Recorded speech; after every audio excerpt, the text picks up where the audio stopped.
తిరుమల తిరుపతి పుణ్యక్షేత్రం అనేది హిందూ భక్తులకు ఎంతో ప్రత్యేకమైనది. ఇక్కడ ప్రతి అంశాన్ని వాళ్ళు ఎంతో సెంటిమెంట్గా పవిత్రంగా భావిస్తారు. ఇక తిరుమలలో వెలిసిన శ్రీ వెంకటేశ్వరుడికి సంబంధించిన పూజలు, ఆయనకి సంబంధించినటువంటి వస్తువులను పొందేందుకు భక్తులు పెద్ద సంఖ్యలో ఆసక్తి చూపిస్తూ ఉంటారు.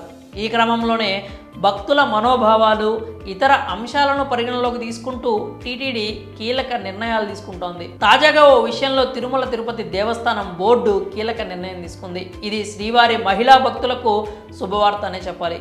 సోమవారం తిరుమల తిరుపతి పాలక మండలి సమావేశం నిర్వహించింది. టీటీడీ చైర్మన్ భూమన కరుణాకర్ రెడ్డి అధ్యక్షతన సమావేశం జరిగింది. ఇక ఈ మీటింగ్లో టీటీడీ పలు కీలక నిర్ణయాలు తీసుకుంది. 5,141.74 కోట్లతో టీటీడీ వార్షిక బడ్జెట్ను ఆమోద ముద్ర వేసింది. ఇదే సమయంలో హిందూ ధార్మిక ప్రచారంలో భాగంగా బంగారు మంగళసూత్రాలు, లక్ష్మీ కాసులను భక్తులకు విక్రయించాలని టీటీడీ నిర్ణయించింది. బంగారు డాలర్ల తరహాలో శ్రీవారి పాదాల చెంత ఉంచిన మంగళసూత్రాలను భక్తులకు అందుబాటులోకి తీసుకొస్తామని టీటీడీ చైర్మన్ వెల్లడించారు.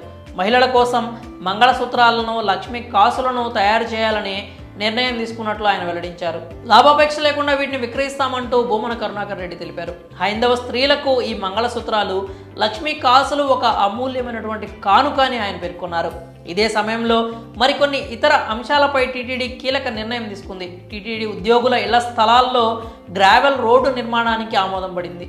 అదేవిధంగా లడ్డూల ట్రేను మోసే కార్మికుల వేతనాలు 15,000 అదనంగా పెంచుతూ నిర్ణయం తీసుకుంది.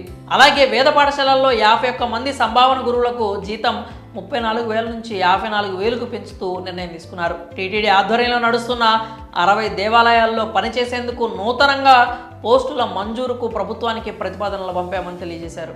ఇక ఈ సమావేశంలో స్విమ్స్ ఆసుపత్రిలో 300 పడకల నుంచి 1,200 పడకల పెంపునకు 148 కోట్లతో టెండర్కి టీటీడీ పాలక మండలి ఆమోదం తెలిపింది. సప్తగిరి సత్రాల్లో అభివృద్ధి పనులకు 2.5 కోట్లు కేటాయించారు. ఎస్ఎంసీతో పాటు పలు కాలేజీల ఆధునికీకరణకు 10 కోట్లు విడుదల చేశారు. అన్నమయ్య భవన అభివృద్ధికి 1,47,00,000 కేటాయించారు. 30 కోట్లతో గోగర్భం నుంచి ఆకాశ గంగ వరకు 4 వరుసల నిర్మాణాలు చేపట్టాలని నిర్ణయం తీసుకున్నారు. మరి టీటీడీ తీసుకున్న ఈ నిర్ణయంపై మీ అభిప్రాయాలు ఏంటో కామెంట్స్ రూపంలో తెలియజేయండి.